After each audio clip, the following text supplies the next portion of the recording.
welcome to DDT Wrestling Podcast. That's Dad and Daughter Talk Wrestling. If it's your first time here, welcome. If you are returning, thank you so much for your support. Today you have me, Ritz, and a special guest, my sister, Ava. We are so happy to have her on the podcast. It is long overdue. And fun fact, she's actually the one who came up with the name DDT, so we definitely needed to have her on the pod. For today's installment, we're going to be giving a review of Saturday Night Main Event, and then we will be talking about our topics, just anything going on in the wrestling world, and then we're going to conclude with predictions for NXT Battleground. So without further ado, let's talk wrestling. So, first, Saturday Night Main Event. I think that the event was pretty good. We're going to go through each match and kind of talk to what we thought. So they started off with Seth Rollins, Braun Breaker, and CM Punk versus Sami Zayn. I thought that this was going to be the main event, but it was a hot start. Of course, it had like the surprise factor, Paul Heyman intervening in some way, shape, or form.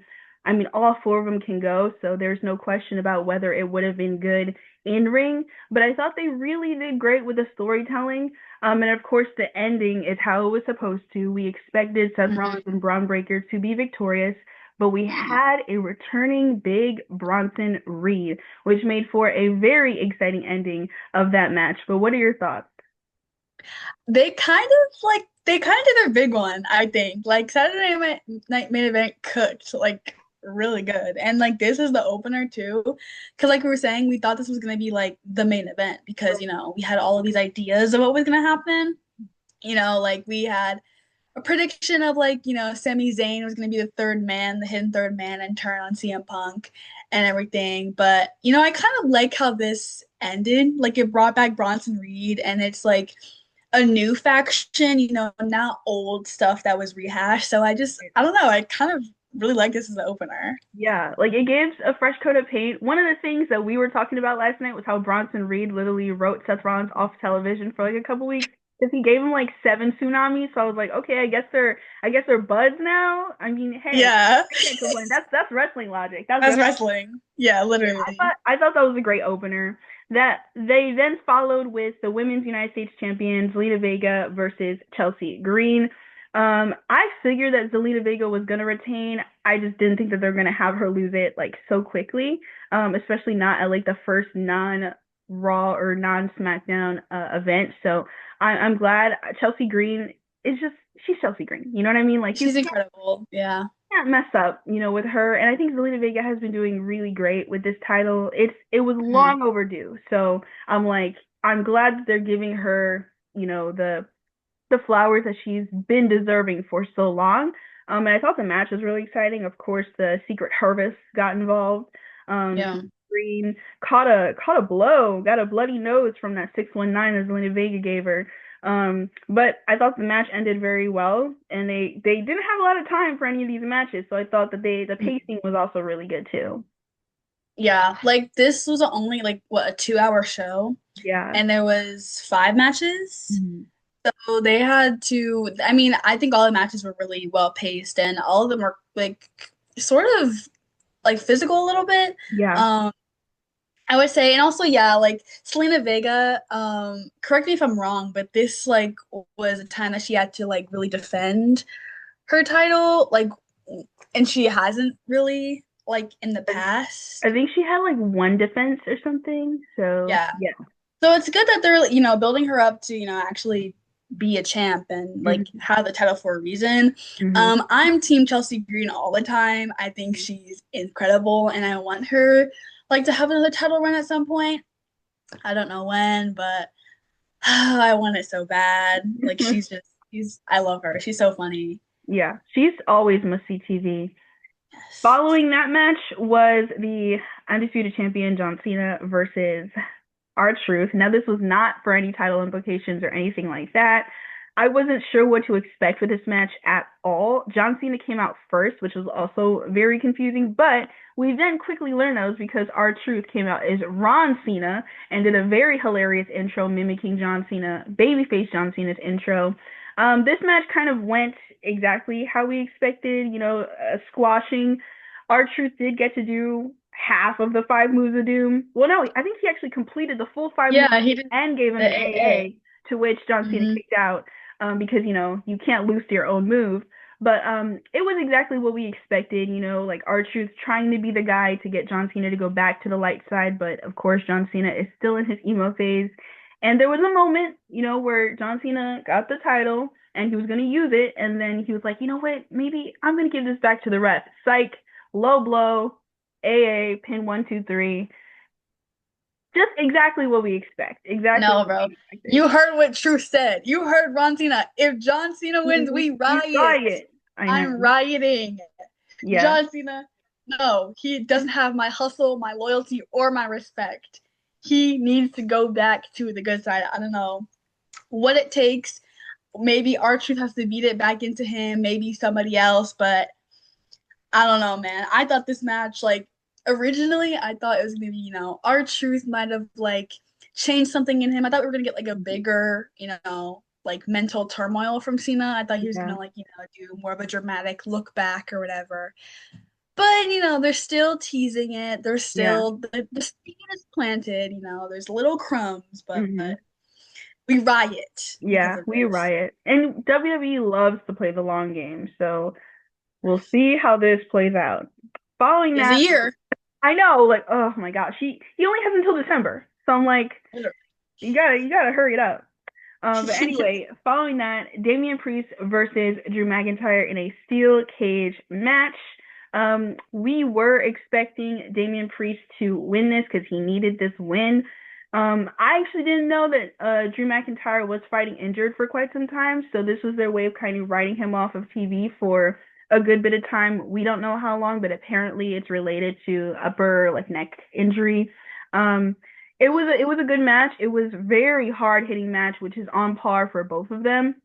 And I think that this match was a good way to kind of put a pin or a bow tie on it. I'm not sure if they intend on reopening this, but they definitely left it in a way where they can if they want to, or they can just use this as like the final, we're done with this feud.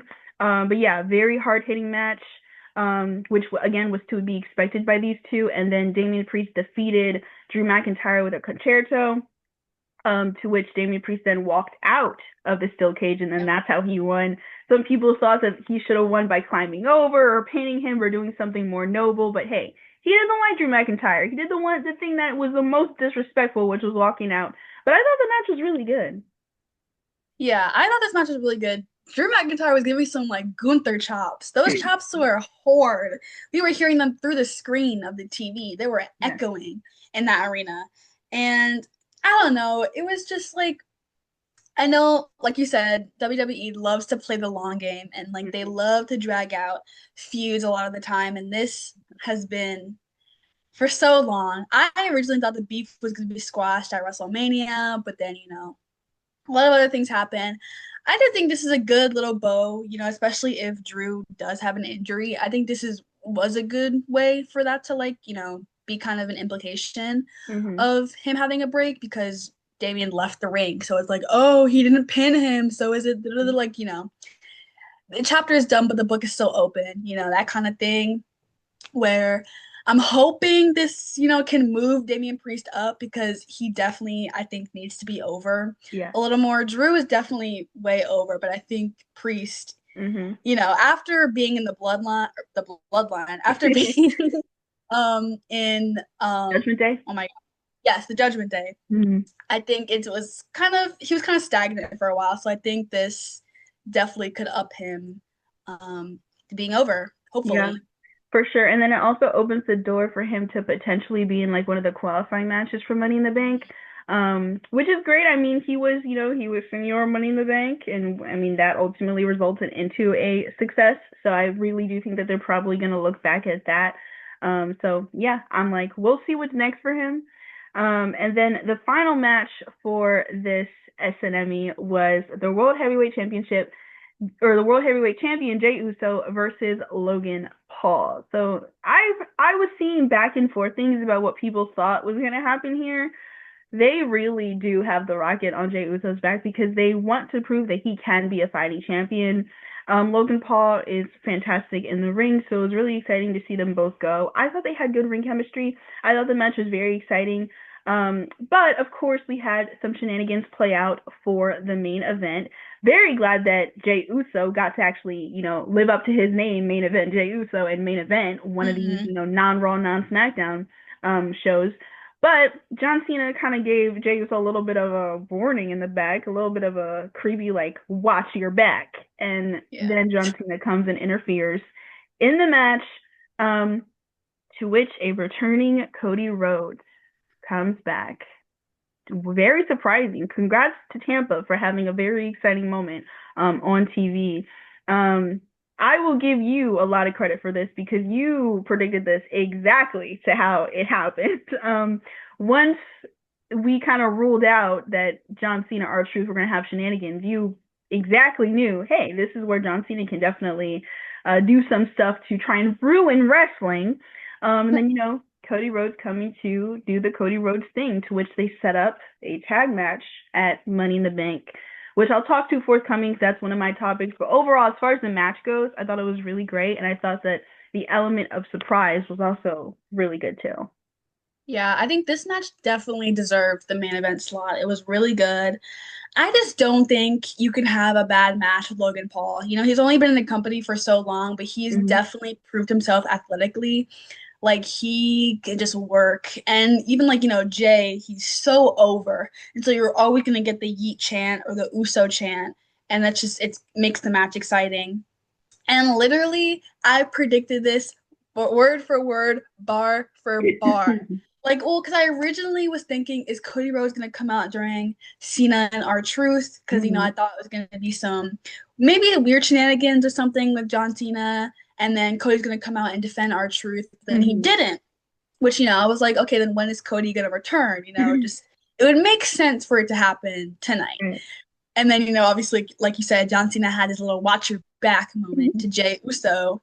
Like, it would be such a shame to ruin wrestling, muhahaha, in his brooding nature. And then we got the amazing moment, which I think was in really well. Like, it's just so good to see, like, how far Logan has come to. Like, he's literally going to be in a match tag teaming with John Cena against Jey Uso and Cody Rhodes. It's a really good match. I'm really excited for it.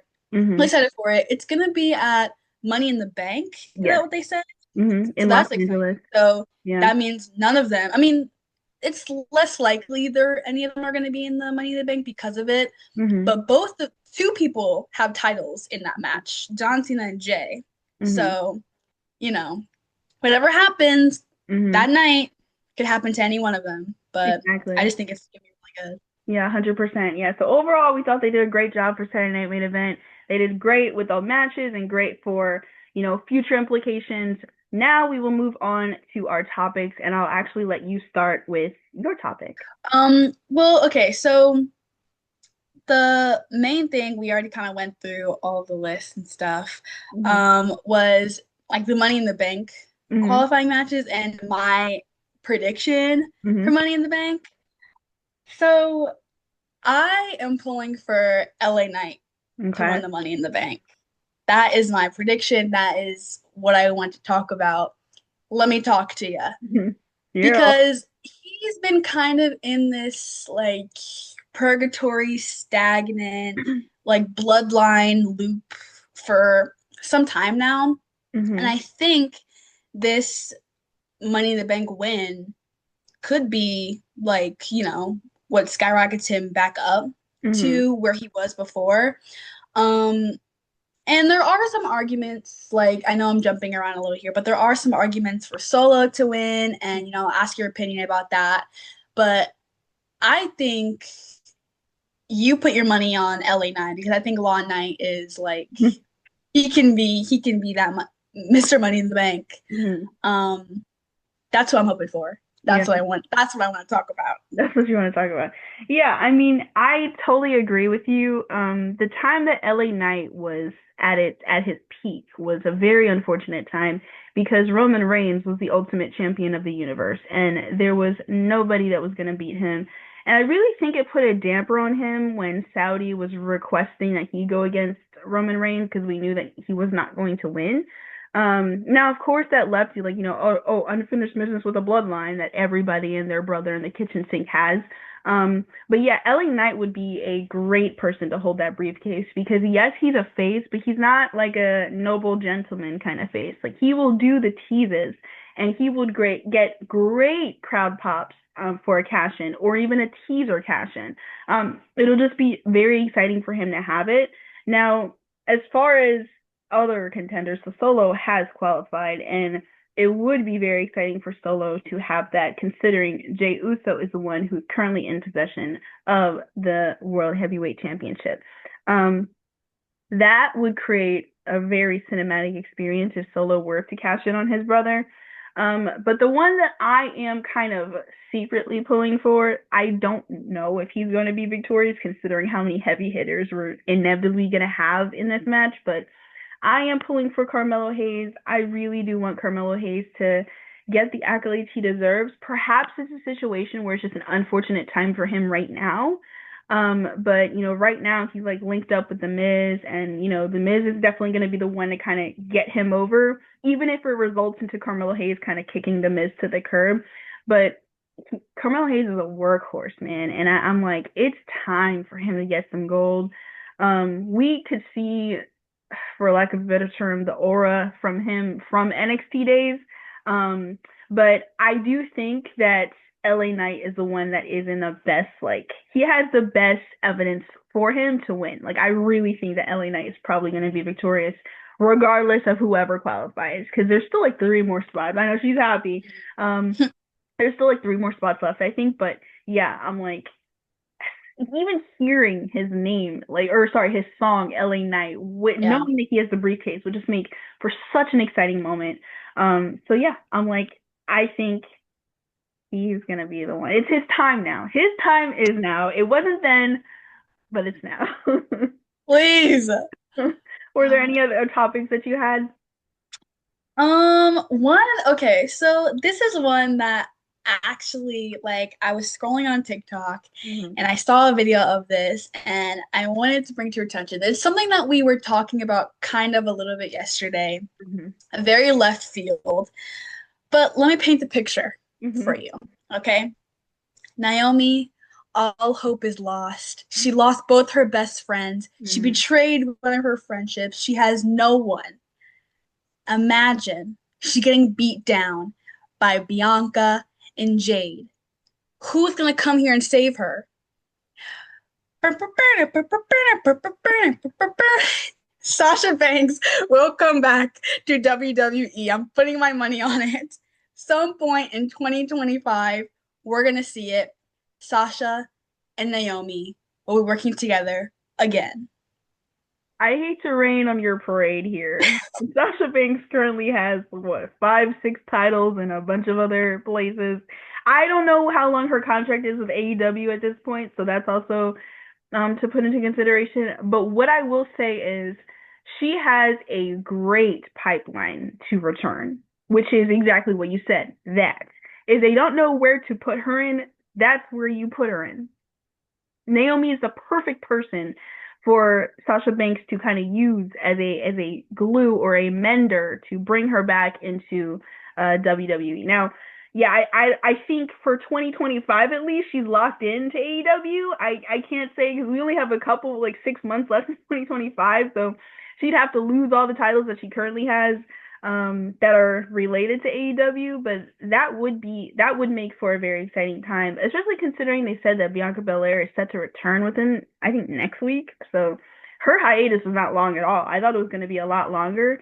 But I would love for something like that to happen. We all miss Sasha Banks. That is not even a question. She's doing her big one on AEW. I mean, you look at how many titles she has. Mercedes Moné is killing it. I know some people are saying Mercedes Hogan, she wins all the time, but it's like, it's only that if she doesn't deserve it. The last time I checked, she deserves it. She's a workhorse in all of her matches. No match does she stand back people. No match does she no-sell. She puts in the work for her matches. So I don't want to hear about people thinking that she's, taking all the gold. She deserves it, damn it. She deserves it. But in all seriousness, I think even if I don't believe that she will be returning to WWE within like the next 6 months or like year or whatever, I think she will eventually return for sure. And I think that should Naomi, Jade, and Bianca still be there, which is very likely, that is the perfect pipeline for her to get back. Like, that's the only thing that I actually want to happen. I don't want her to return any other way No. besides that, because it would be perfect. Like, just hearing her song then and there would be perfect. But yeah, we miss her, man. We freaking miss her. Did you have anything else? That's all I wanted to talk about. So for me, my topic has to do with the man in the background. As you can see, this is a little bit of a tongue-in-cheek play on people calling Cody Rhodes the quarterback. My topic, as you guys all know, I like to title my topics, and it's titled, Is Cody Rhodes Our Captain America? Or I can switch it up, Is Cody Rhodes Our Quarterback? So during Vegas, and this could purely have to do with the fact that Vegas is a city that likes to just, kind of be the opposite, just kind of be the trolls, kind of be the hijackers. They just kind of like to do that, right? They kind of like to be the rebellious crowd. Cody Rhodes was getting booed in WrestleMania. He was also getting booed the Friday before WrestleMania. And it was a very uncomfortable experience as a viewer because I'm like, what is happening right now? Like, I get cheering John Cena, never seen 17. I get it. John Cena's my GOAT. I've said this multiple times on this podcast. I don't think you'll catch me booing John Cena. That's just not going to happen. I can't do it. I can't fix my lips to boo John Cena.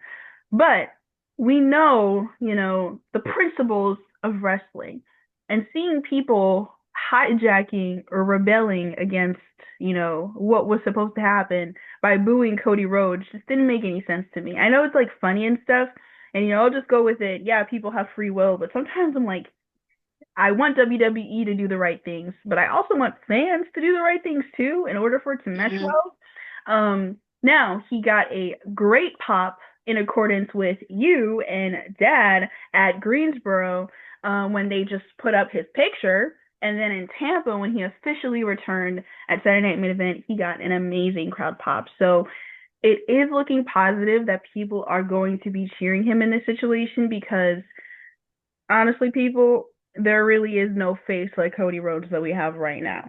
Right now, so it's kind of like a suck it up situation. I don't know why people would be tired of him. I feel that he hasn't done anything for me to be tired of him. He isn't like forced upon us.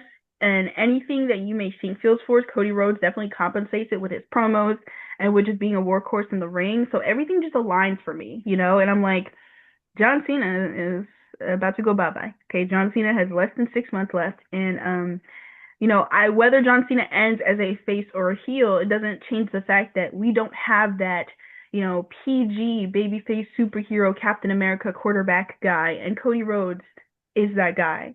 Cody Rhodes is, I think John Cena has 10 years on him, so we got a good amount of time with Cody Rhodes, and you need that safety net. You need that PG safety net that can garner in the kids, And yes, Cody Rhodes has had his fair share of crude moments on the mic. He's the one who dropped the F-bomb on the mic. I'm like, they do give Cody Rhodes some PG-13 moments, but for the most part, Cody Rhodes is the golden boy, So I was very happy to see cheers from the fans, but at WrestleMania, I was a little uncomfortable seeing those boos. So I'm like, are the fans just gonna allow him to be our Captain America? But what are your thoughts on that? I think maybe this is just an opinion or just like an observation. Yeah. I think fans gravitate more towards heels a lot of the time, or let me rephrase. I guess people like CM Punk that like, say that's like the things that like maybe you shouldn't say. That's like a little bit, like they're towing the line between certain things.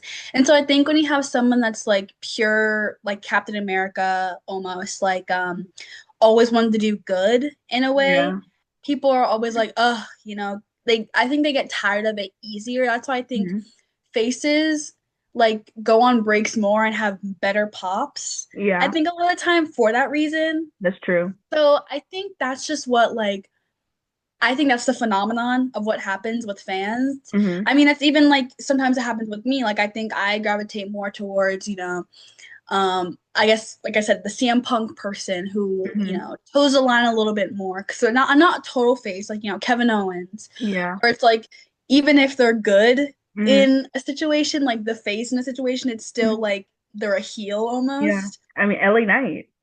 Yeah, exactly. LA Knight, my law goat, um, my half law goat.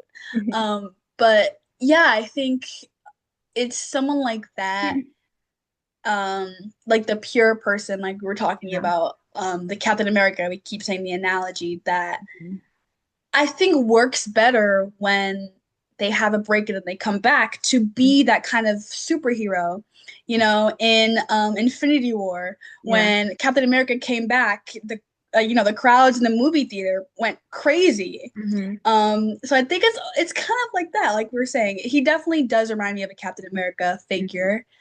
Um, and it works for him. He is really good at it. I think he is an amazing face. I wouldn't want to see him anything else, especially right now when we have, one of the biggest faces be a heel. I Hmm. think we do need that face, like that pure face. Um, and yeah, I am Team Cody. I'm Yeah. not a Cody crybaby, but I am a Team Cody. So Valid for sure. And I'm like, he came back and he gave us an exciting ending. Like he said, mhm. like, okay, John Cena, this is how you want to do it. You have your partner. It's gonna be you and Logan Paul versus me and Jey Uso at Money in the Bank. And then NBC cut it right off, right after he came Yeah, back. It was so hovering over the button. funny. They were waiting on that button because they're like, we're not playing about times. But yeah, I'm like, that is a very exciting match, and you kind of touched on this prior. Two title holders in that match. That's a big deal. Okay. And Logan Paul and Cody Rhodes are very likely not going to be in the Money in the Bank or in contender matches for Money in the Bank, which is surprising because Logan Paul was actually somebody who I thought was going to be a winner Hmm. in Money in the Bank or at least a contender. Because I mean, way back when Logan Paul was like barely even like on the show, he instantly got to be in Money in the Bank. This is what Hmm. they did. They flexed the rules and added an extra person for Logan Paul to be in it. That's how they looked at him. So I Yeah. really thought that he was going to be in it this year. Now, is that to say that he can't? We've seen a number of times that they like to, kind of play with us and say, yeah, this person has to fight twice in the same night. Yeah. But regardless, um, it'll be a very, very interesting match. Inevitable main event. Because like, why wouldn't you make it a main event? Like, Yeah. please, like the title holders are there. Like, come on. Yeah. It would make Um, sense. so now what I hope they do for Money in the Bank is that the Money in the Bank matches are before any title matches, men's Yeah. and women's. Please, I hate when they switch it. It's the worst because like let us be surprised.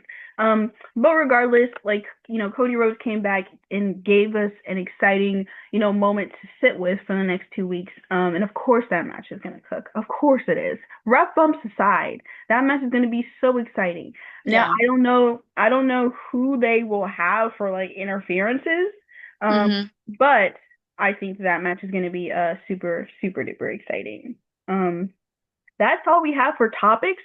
So now we're going to segue into our predictions for NXT Battleground. Very excited for that. And it's going to start with, I don't really have the order. I don't know how they're going to start, but I just kind of Hmm. have it listed in what I think will be non-main event to the main event. So first, I don't think this is for the tag titles, but then again, it could be. So this is going to be for the NXT tag titles. Hank and Tank, who were the ones who defeated Fraxium, like the longest reigning NXT tag titles, which was a very exciting match at Sin and Deliver. So Hank and Tank, the current title holders, versus Josh. Oh wait, no, Hank and Tank and Josh Briggs versus the Culling. They're a three-man tag team. I do not remember the other two's names outside of Shawn Spears, but this is a six-man tag team. I don't know if it's for the titles because it's kind of like a weird dynamic. But I mean, of course, the Culling has those three men, and then also totally forgot the female superstar's name, but inevitable interferences from her for sure. Hank and Tank can really go. I don't know the last time I saw Josh Briggs in the ring, but I still don't Hmm. rule out the fact, this big man can jump. You know what I mean? Like they that mess they had at Sin Deliver was insane. So they've definitely proven themselves because a lot of people were worried over what would happen to the tag titles after Fraxium went up to the main roster. But yeah, I think if they decide to have this as the opener, It'll be very exciting. There's going to be a lot of exciting like spots in this match because you can always rely on Hank and Tank. I think Hank and Tank are going to be victorious unless some kind of interference happens. If it's not for the titles though, then I think the Culling will win. But if it is for the titles, then I think Hank and Tank will retain because they just recently got them. Yeah. So when it comes to NXT, this is where like my information starts to tank a little. I'm not an avid watcher, but I will be starting tonight. And I'm a Fraxium fan, so if they can actually they beat Fraxium, I'm gonna pull for Hank and Tank, and they have yes, that third member, Josh yeah. Briggs. Yes. And if they're the current title holders, then that's for a reason. So, like you said, if it's for the titles, then I would assume they're gonna retain. I don't really know what the air is over there in NXT if they're in the mood to just be changing titles. But if it's not, then who knows what will happen. But I'm gonna be pulling for them. Yeah. That's my vote. That was actually a good point you brought up because one of the issues they ran into with Fraxium having the titles for so long was that the other tag teams kind of dwindled out and people didn't really know much about them. I think this time around they're probably not going to have them hold it for that long. And WWE likes to surprise us, so who knows? And also this group, the Culling, like they have not had an opportunity to like go for gold. So not to say that this will be the first and last, but sometimes they like to pull a fast one on us. But like you said, pulling for Hank and Tank in this one. Also on the card, we have Tony D'Angelo versus Channing Lorenzo, also called Stack. That's what his name is. The D'Angelo family, just to give you a little context, is a pretty long-running faction in NXT. I'm not sure if you remember the like Italian mafioso kind of a faction within NXT. And at Stand and Deliver, there was a very shocking moment where Stax turned on Tony D'Angelo, who's like the head honcho of it, made for a very cinematic experience as he walked out, because, that resulted into the D'Angelo family ultimately losing that match. But yeah, so now they're officially going against each other. I don't know if the implication is that Stax will come back to the family if he loses, or if he's exiled completely, or if Tony D'Angelo gives him his head honcho spot. I don't know what the implications are. There's a lot of, WWE cinematic drama included in this. I think that they're gonna have Stax win, just for the shock, the shock factor of this. Yeah, I think they're gonna have Stax win by way of cheating because Stax is now a heel at this point. So yeah, I'm like, I think that it would be considered the upset. And I feel like looking at this card, we're probably not going to have too many upsets. And I think this is going to be the one that kind of offsets that. That way, like, not everybody is left happy. So yeah, I think they're going to have Stax win this one. WWE loves a little family faction. Oh yeah. They just love it. And you know what? I'm all for turning on a family faction. I think it makes for great cinema. I'm all for it. I was tuned in every time the Bloodline something would happen, and I'm like, oh my gosh, Jay's gonna leave. Please turn on them now, now, now. And so I'm always here for it. Rooting for Stax, but you know what? I also like to go against the grain. So I'm going to predict against you for today. And I'm going to vote in favor. I think, Stax, you know what? Go back to your family. Come back to the family. You made a wrong decision, and that's what you need to do. We'll see what happens with that. Also on the card, NXT Women's North American Champion Sol Ruca versus Kaylani Jordan. Now, both of these women have amazing athletic prowess, and they will cook in the ring. I don't know if they have had a match together before. I feel like if they did, I would have remembered. But Sol Ruca won her North American champion by way of a ladder match. Kaylani won her North American champion being the first one by way of a ladder match. So there's a lot of parallels in their career on NXT, which is like kind of cool when it comes to them getting gold. So it's cool that they're officially going to be going against each other because the way they wrestle, I feel like would be so compatible together. Kaylani has kind of a gymnast, kind of like she was a gymnast, and you can see the precision in her wrestling, and how she wrestles. That she definitely used to do gymnastics, and her idol is Rob Van Dam, and you can instantly tell Mm-hmm. that that is her idol by the way she does frog splashes. I do not know Sol Ruka's background, but there was just like this video package where she was doing like handstand push-ups and stuff. So I'm like, Oh yeah, my gosh. like super athletic. So both super duper athletic wrestlers. They're not like by the numbers wrestlers. They like to do those dynamic things, you know, splashes, dives, moonsaults, and all of that stuff. So this will make for a very exciting match. Now, I don't think that they'll have a title change. I think Sol Ruka is going to retain. I think this is her Mm-hmm. first defense. Well, I can't. This might be her first defense on a non NXT, like non Tuesday NXT. I think this is her first defense at a pay per view. So I wouldn't anticipate her dropping it, especially considering that Kaylani has had it before. So yeah, I am pulling for Sol Ruka. But this, I already know this match is going to be a 10-10 kind of match because they're so, both so Mm-hmm. great in the ring. I could see them like teasing a title change during the Yeah, match. Like I could see like, and then obviously it's the 1, 2, and this like finish. the kick Yeah. out, the very dramatic kick out. So I Mm-hmm. could see like you know, like I said, I like dramatics. I like upsets. Mm-hmm. So this is her first title defense on a premium live event. Then you know what? I think she's gonna lose it, and I think it's gonna go back Ooh. to Kalani Jordan. I think she's gonna get her belt back because she deserves it. She had it first. She had it once, and she can have it again. So that's my prediction Mm-hmm. on her. Good luck to both of those ladies. I'm excited because Yeah. I've heard of Kalani Mm-hmm. Jordan, seeing some of her stuff. So I'm Mm-hmm. excited for that. Absolutely. Then on the card we have TNA World Champion Joe Hendry versus Mr. Trick Willie. Battle of the songs, battle of Yeah. the entrance theme songs, of course. Now, this feud has definitely been up and coming, and I think they've done very well with the storytelling for this feud. Trick Williams is kind of having this like edgy vibe, I'm not, but of course he still does dance to his song when the fans do the whole cheer thing. But yeah, I'm like, there's not really a face and a heel in this situation. Now, granted, Mm. I actually have been slacking. I did not watch the Go Home show per se, the last NXT installment. I did not watch that. So I don't know if something happened that would make me change what I'm saying right now. But I wouldn't necessarily say that there's a heel or a face in this match. This is just kind of like, two people that I don't like you. I don't like you. You said some sideways about me. I don't like you. But the TNA World Champion, I think it's on the line. Yeah, the TNA World Champion is Mm-hmm. on the line. I have been loving this deal between WWE and TNA. They have executed it perfectly, and I love that they are, kind of putting their belts on the line on each person's brand. Like it makes it that much more exciting.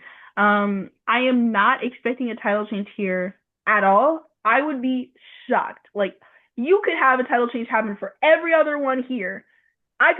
You could have the upset happen for everyone. This one would shock me if they do that. Um, and I don't think that it makes Trick look weak if he were to lose. Now, there very well could be interferences. This new kind of faction called Dark State, which people are calling the knockoff Shield in NXT, have been just like infiltrating everywhere and just causing a ruckus and beating people up. Oh. A group of four. I do not know their names individually.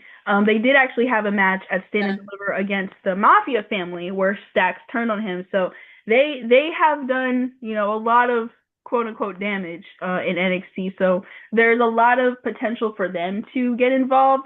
Trick Williams, he has ops everywhere. He does. Javon Evans is one of his ops. Obafemi is one of his ops. Obafemi is preoccupied with a match, so I don't anticipate Obafemi doing anything in this circumstance. Ethan Page is an op of Trick Williams, so Mm-hmm. there's a lot of potential for there to be some interferences. And I mean, Joe Hendry, he's got a target on his back by everybody because he's a champion. So Mm-hmm. I don't think that this will be a clean match. I think that there's definitely going to be interferences in here.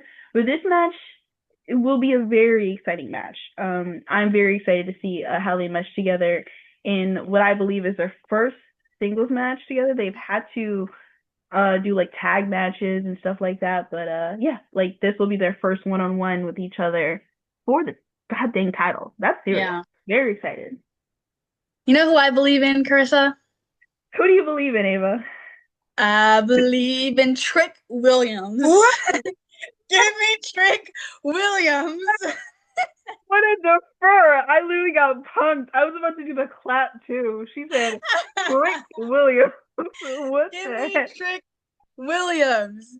No, I don't think. I mean, I was like you said. I'd be very shocked if there was a title change. But I'm Team Trick.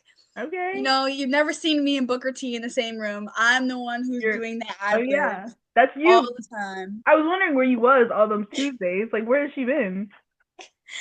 Um, but yeah, I'm always Team Trick. But Yeah. I mean, I do believe in Joe Hendry. I will say it. I think he will retain. I don't think there'll be an upset, but like you said, there will definitely be some shenanigans. Mm-hmm. I can count on it. You know, Oh yeah. they both have targets in their backs. They have ops everywhere. Mm-hmm. So I think Joe Hendry's gonna win, but my heart is in Trick Williams. Okay. Okay. Okay. That Trick. I like that. Also on the card, NXT champion Obafemi versus Miles Bourne. So Miles Bourne actually got this opportunity by winning a battle royal, to which we thought Trick Williams was gonna win because the general manager named Ava set up the battle royal and said, Trick, you want your title, you gotta win against like 20 other men or however much. There was a major upset. Not to say that we didn't want Miles Bourne to win, but we were not expecting Miles Bourne to win. I completely forgot what his faction's name is called. New Recorder Catch Crew, I think. I don't remember. I think I said that wrong. He's a part of the faction. But he is a very great wrestler. He's a workhorse wrestler. Like he's not like a by the numbers one. He does a lot of exciting moves. Very dynamic wrestler. Not that I don't like by the numbers wrestlers, but I do give a lot of kudos to the ones that kind of like to do a lot of the dynamic stuff. And he cut a fantastic promo to the fans. Basically the show after he won that battle royal. So in case people are not aware, Miles Bourne is, I think, the first deaf WWE superstar. I think he's the first one that I have known about, but at least like on this like main roster, not deaf pro wrestler, but like WWE superstar. And he cut a very heartfelt promo, just about, like, yeah, like I have this disability and I want to show people that you can still do it even if you don't think, because thinking about having to do what they do in the ring while also being hard of hearing is something that I couldn't even imagine.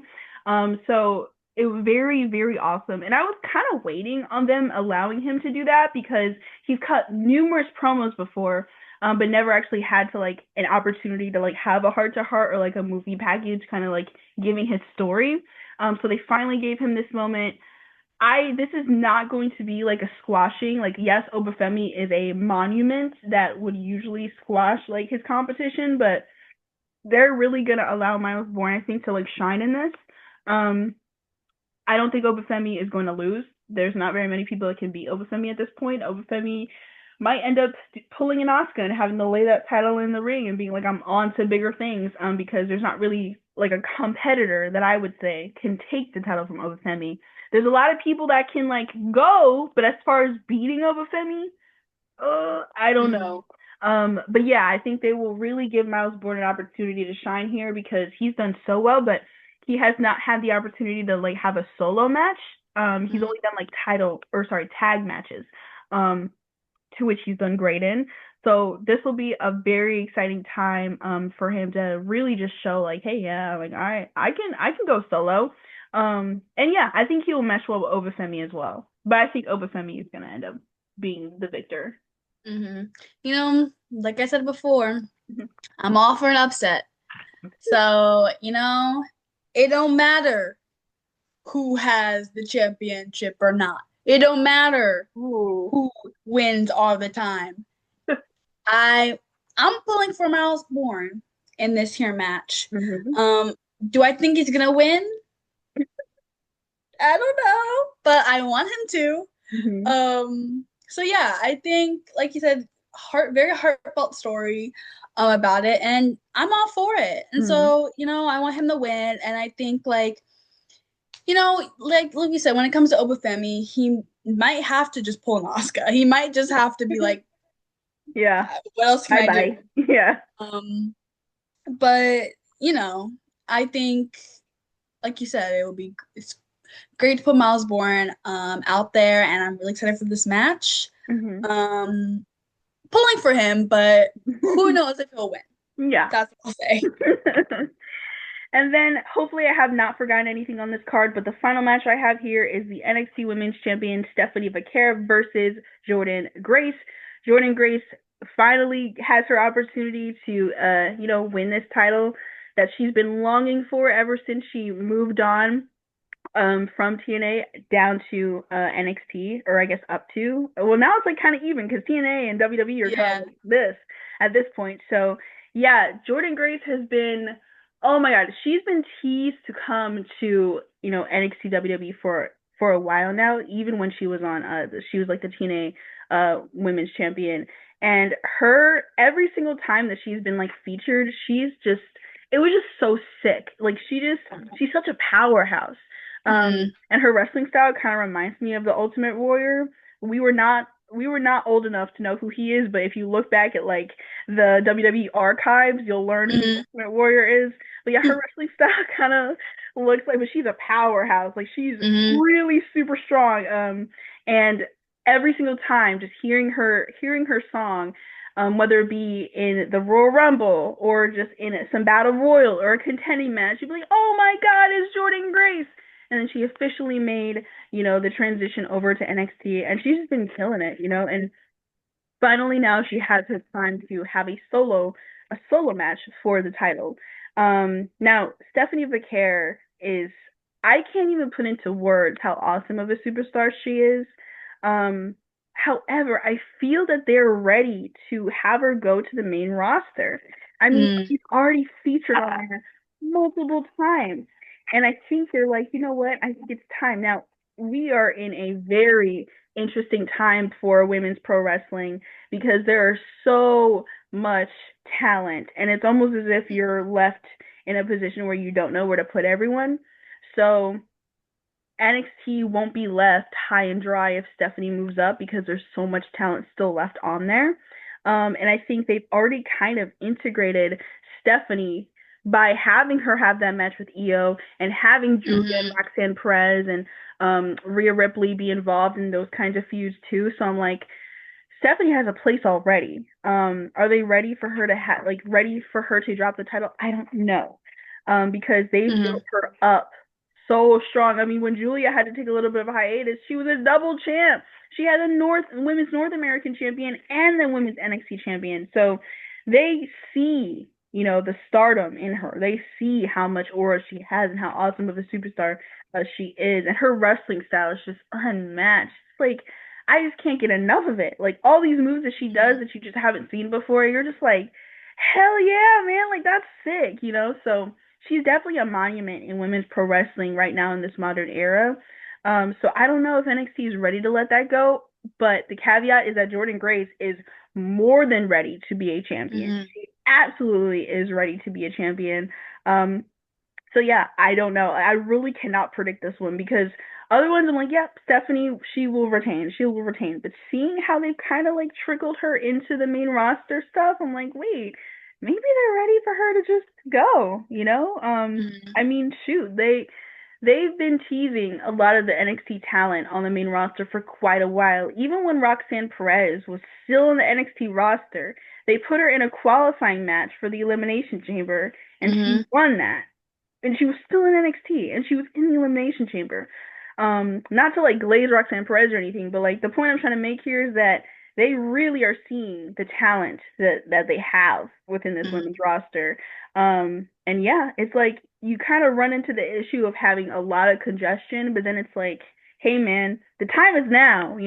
Don't like strike while the iron's hot. Like don't let it run out of fuel. So this match, I really do think that it'll be the main event because they've been loving putting women's matches as a main event on NXT. And yeah, I think it'll make for a very exciting one, but I simply cannot predict it. I truly do not know who they're going to have win this match. I think because there's a lot of like retaining people. I mean, we're predicting there's a lot of retaining titles tonight. I Mm-hmm. think this could be the big, like turnover, and like you said, they've been trickling Stephanie, little by little. hmm I think it would just make the most sense. She's hot right now.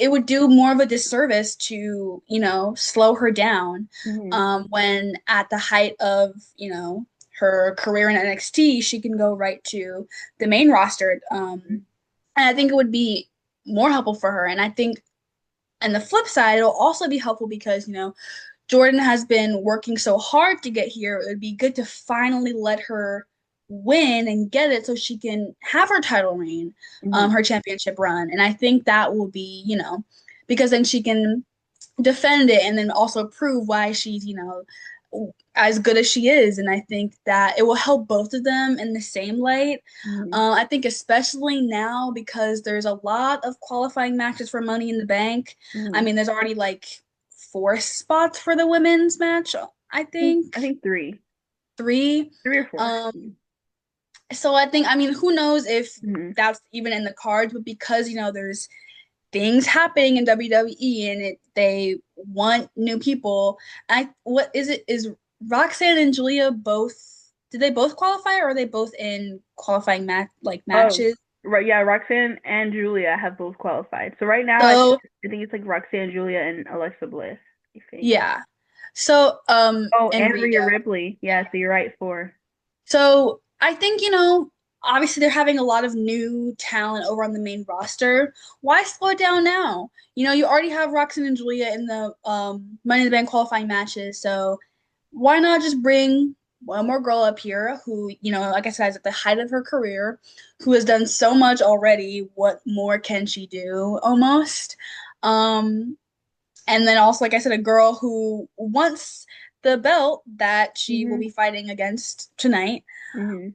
I would say go ahead and do the title change. So I'm pulling for Jordan Grace. I was already pulling for Jordan Grace way before because I'm a big fan of hers. Mhm. Um, from what I've seen. Mhm. Love her. So yeah, that's what I think. Mhm. I think that would be the smarter move, but who Mhm. knows? They could have so many other plans. I have faith in Shawn Michaels. I have faith in the Heartbreak Kid. For whatever he has planned, cooked Mhm. up. But yeah, that's my prediction for that. You also made a great point because one of the things that like we often talk about is superstars that have like they have songs, they're so good and they have songs that make you want to run out from the kitchen to see what they're doing. You're like, Mhm. oh, they're coming out. You would do that for John Cena. You do it for Triple H. You would do it for Randy Orton. Do it for all these, superstars. You do it for Becky Lynch. Now I'm like, you look at this women's roster right now, and Stephanie Vaquer and Jordan Grace both because of who they are and the songs they have, of course. It's like you run out in the kitchen to see who that is, and Stephanie Vaquer definitely has that. And I think they realize this, and they're like, you know what? Yeah, like let's bring her up. And I'm like, well, the same point could be made for Jordan Grace, but she has not had the NXT Women's title yet. So I think, hey, why not? The Yeah. perfect time. But thank you guys so much for watching. That is all we have for this installment. Please leave all your opinions in the comments below, your review of Saturday Night Mid Event, any topics that have been going on, and then also your predictions for NXT Battleground. And we hope to see you guys in the next installment. This is DDT signing off. Bye. You just can't get up from that.